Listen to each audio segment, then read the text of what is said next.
Hello students, आज हम बहुत ही इम्पॉर्टेंट टॉपिक पर बात करने वाले हैं और वो टॉपिक ये है कि आप क्लास 10th में कौन सी बुक्स को रेफ़र करेंगे। क्या आप टेक्स्ट बुक को रेफ़र करेंगे, क्या आप अपने सेल्फ मेड नोट्स को रेफ़र करेंगे, क्या आप किसी और रिसोर्स को रेफ़र करेंगे, क्या आप किसी वीडियोस को रेफ़र करेंगे।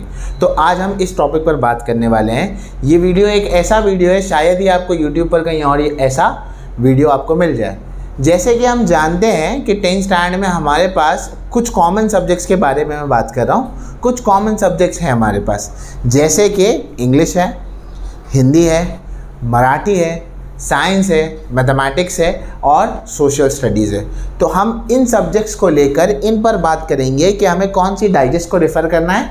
अगर हम डाइजेस्ट रेफ़र करें तो किस तरह से रेफ़र करें, और अगर हम प्रैक्टिस कर रहे हैं तो किस तरह से हम उसको आगे लेकर जाएं। तो सबसे पहले मैं आपसे बात करूंगा लैंग्वेजेस के बारे में।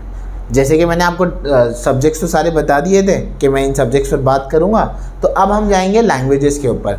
मैं बेसिक जिन लैंग्वेजेस के बारे में यहाँ पर बात कर रहा हूँ वो है इंग्लिश, हिंदी, मराठी। बाकी और भी लैंग्वेजेस, संस्कृत है या उर्दू है, मैं उनके बारे में यहाँ पर बात नहीं कर रहा हूँ। मैं इन लैंग्वेजेस में मैं इन तीनों सब्जेक्ट्स को लेकर कंसिडर कर रहा हूँ।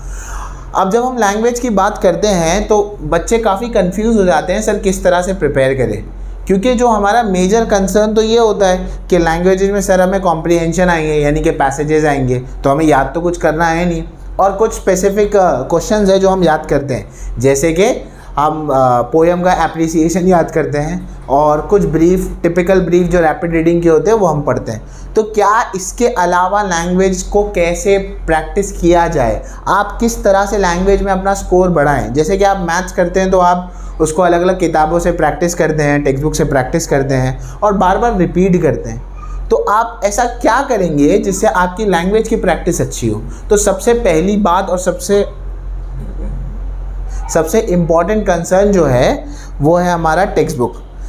आप सबसे पहले लेसन को रीड कीजिए टेक्स्ट बुक से, सबसे पहली बात। क्योंकि लैंग्वेज में जो हमें डिफ़िकल्टी क्यों आती है मालूम है, क्योंकि हमें वो कॉम्प्रिहेंशन पता ही नहीं होता है। तो सबसे पहले जब आपको क्लासरूम में पढ़ाया जा रहा है उस टाइम पर आप उसको रीड कीजिए, घर पे जाने के बाद फिर से एक बार रीड कीजिए।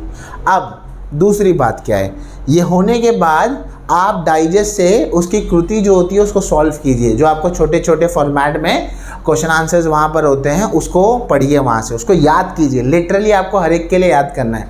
सवाल ये आता है कि सर अगर कॉम्प्रिहेंशन आएगा तो मैं याद क्यों करूँ। आप याद इसीलिए करेंगे क्योंकि आप एग्ज़ाम में उसको और थोड़ा बेहतर लिख पाएंगे, ठीक है। इसके अलावा अब ये बात है कि इसको प्रैक्टिस कैसे करें। तो अब मैं जो नाम बताने वाला हूँ उसको अपनी किताब में नोट डाउन कर लीजिए।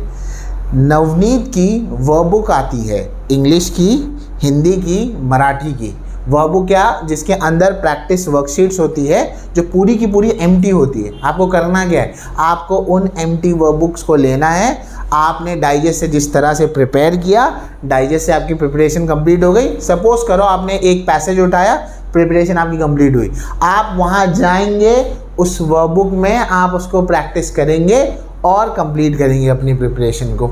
वैसे ही आप सेकंड पैसेज उठाए, आपने पढ़ा, अब जाके वो फिर से वर्ब बुक में लिखेंगे। इस तरह से आपकी लैंग्वेज की पूरी प्रिपरेशन होगी। अगर वो आपने पूरी वर्ब बुक्स को नहीं फिलअप किया प्रैक्टिस करके, तब तक आपकी लैंग्वेज की प्रिपरेशन पूरी नहीं होगी। सिंपल, क्लियर है आपके लिए, आपको समझने आ गया। और अगर डाइजेस्ट आपको लैंग्वेज में रेफ़र करना है तो मैं आपको पर्सनली यही रेफ़र करूँगा कि आप नवनीत की डाइजेस्ट को रेफ़र कीजिए, ठीक है। तो अब लैंग्वेज से हम आगे बढ़ते हैं। तो अब हम जाएंगे साइंस के ऊपर। अब साइंस में मैं आपको क्या बताऊं, बहुत ज़्यादा बच्चे बहुत अलग अलग चीज़ें लेकर आते हैं सामने। अब जैसे कि आप 10th में गए हैं तो मैं आपको एक बहुत ही बेसिक चीज़ को क्लियर कर दूं। यहाँ पर साइंस में हमें कहाँ से एक्चुअली क्वेश्चन पूछा जाता है।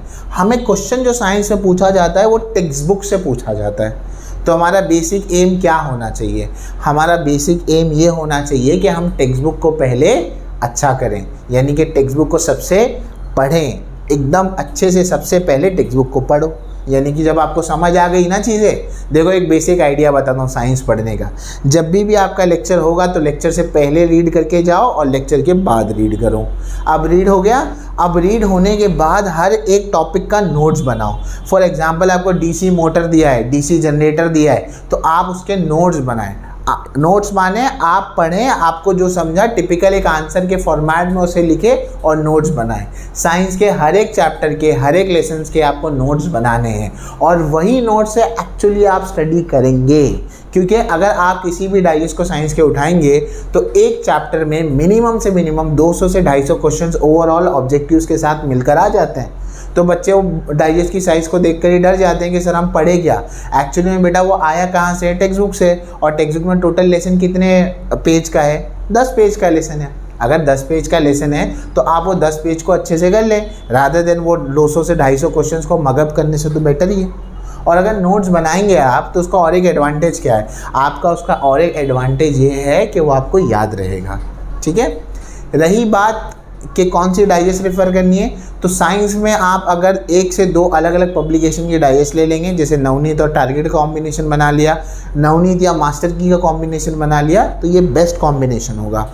और अगर आप नोट्स बना रहे हैं तो पूछे, अगर आपके मन में सवाल आएगा कि सर फिर डाइजेस्ट क्यों लेनी है।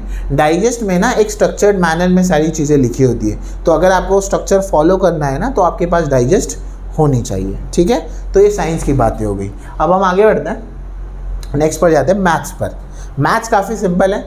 आपको क्लासरूम में जो भी आप कर रहे हो, आपके ट्यूशन टीचर या आपके स्कूल टीचर आपको मैथ्स में जिस तरह से जो चीज़ें सिखाई जा रही है आप बस उसको उसी तरह से फॉलो करो और अपने नोट्स बनाओ। डाइजेस्ट की रिक्वायरमेंट एक्चुअली मैथ्स में होनी ही नहीं चाहिए, क्योंकि टीचर सारा का सारा आपको सिखा देंगे, आप सारा का सारा नोट डाउन करोगे, आप पूरा का पूरा असाइनमेंट में दोगे, तो आपको डाइजेस्ट की रिक्वायरमेंट नहीं होनी चाहिए। तो इसमें अगर किसी भी डाइजेस्ट को नहीं लेंगे तो बहुत अच्छा होगा। और इसका दूसरा एडवांटेज क्या है मैं आपको बताता हूँ। मैथ्स में अगर हमारे पास डाइजेस्ट होती है ना तो हम क्या करते हैं, अगर हमें थोड़ा सा भी कहीं पर भी हम रुक गए ना, हम फ़ौरन डाइजेस्ट को रेफ़र कर लेते हैं, रादर देन वहाँ बैठकर हम सोचते नहीं हैं कि हम सोच लें वहाँ पर हाँ ये कैसे करना है, वो नहीं सोचते हम। और तो यहाँ पर वो थोड़ी सी दिक्कत आ जाती है। तो मैथ्स में अगर आप डाइजेस्ट नहीं लेंगे तो बहुत बेहतर होगा। और कहीं आप रुक जाए तो इंटरनेट पे तो सारे सॉल्यूशन अवेलेबल है, आप वहाँ जाकर बस क्वेश्चन को टाइप कीजिए और आपको आंसर मिल जाएगा। Okay, so for maths no digest, self made notes सबसे बेहतर है। ठीक है। आगे हिस्ट्री पर आता हूँ। हिस्ट्री एक ऐसा सब्जेक्ट है क्लास 10 महाराष्ट्र बोर्ड के लिए जो बच्चे बड़ा अंडर एस्टिमेट करते हैं। आप हिस्ट्री को किस तरह से प्रिपेयर करें और कौन सी बुक रेफ़र करें उसके लिए। हिस्ट्री को प्रिपेयर करने के लिए टेक्स्ट बुक लें, टेक्स्ट बुक पढ़ें, समझें। क्यों? क्योंकि हिस्ट्री के अंदर भले से क्वेश्चन आंसर जो है वो टेक्सचुअल आ जाएंगे, बट ऑब्जेक्टिव जो है वो लेसन के बीच में से कहीं से भी आ सकते हैं। तो आप बेटर ये रहेगा कि आप लेसन को पढ़ें, समझें और एकदम ना ही डिटेल में नोट्स मत बनाओ उसके, पर बड़े बड़े मेन पॉइंट्स निकाल के उसके नोट्स बनाओ और फिर उसको याद रखो। क्योंकि हिस्ट्री जो है ऐसा तो नहीं है ना बहुत हाई फाई चीज़ें आप भूल जाएंगे बाद में, अगर आपने उसको पढ़ लिया तो आपको याद रहेगा। और फिलहाल जो क्लास 10 की बुक है ना हिस्ट्री की, उसके अंदर काफ़ी ज़्यादा इन्फॉर्मेशन है। तो नोट्स बनाने जाओगे ना तो बहुत ज़्यादा बल्कि नोट्स बन जाएंगे, बल्कि माने बहुत ज़्यादा कंटेंट उसमें आ जाएगा और फिर वो अच्छा नहीं होगा, क्योंकि उतना टाइम शायद आपके पास ना मिले। तो आप उसके लिए डाइजेस्ट रेफ़र करें, बट ऑब्वियस रेफ़र करें, पर बार बार लेसन को रीड करें। सपोज करो आपने चैप्टर नंबर 1 ख़त्म किया, तो जब आप रिवीजन करेंगे तो सिर्फ आप क्वेश्चन आंसर्स पर ध्यान नहीं देंगे, उसके साथ साथ आप डाइजेस्ट के भी क्या कहते हैं क्वेश्चन आंसर्स को देखेंगे। ओके, नेक्स्ट पर आता हूँ अब मैं। लास्ट जो है हमारा ज्योग्राफी है। ज्योग्राफी के लिए क्या करेंगे, मैं आपको एक सरप्राइजिंग फैक्ट बताता हूँ ज्योग्राफी का। ज्योग्राफी का जो 40 मार्क्स का पेपर होता है उसमें से 32 मार्क्स जो होते हैं वो किसके लिए अलॉटेड होते हैं मालूम है आपको? ऑब्जेक्टिव्स के लिए अलॉटेड होते हैं। सिर्फ 8 मार्क्स जो होते हैं वो बड़े आंसर्स आते हैं। ठीक है। अब इसमें जो 8 मार्क्स जो है बड़े आंसर, तो ये 32 मार्क्स जो है ये सारे ऑब्जेक्टिव्स क्या है, इसके अंदर मैप्स है, डायग्राम्स है, जैसे कि आप स्लाइड पे देख पा रहे होंगे, ग्राफ्स होते हैं, मैप्स होते हैं, ग्राफ होते हैं इसके अंदर। तो ये मैप और ग्राफ के लिए एक अलग से बुक आती है नवनीत की, आप वो ले सकते हैं। बाकी आपको ये आप डाइजेस्ट और टेक्स्ट बुक ये दोनों को मिलाकर पढ़ सकते हैं। इसमें स्पेसिफिकली अलग नोट्स बनाने की ज़रूरत नहीं है, आप डाइजेस्ट ले लें और डाइजेस्ट से भी आप पढ़ सकते हैं। और अगर आप टेक्स्ट बुक रीड करें तो बेहतर होगा इसके लिए।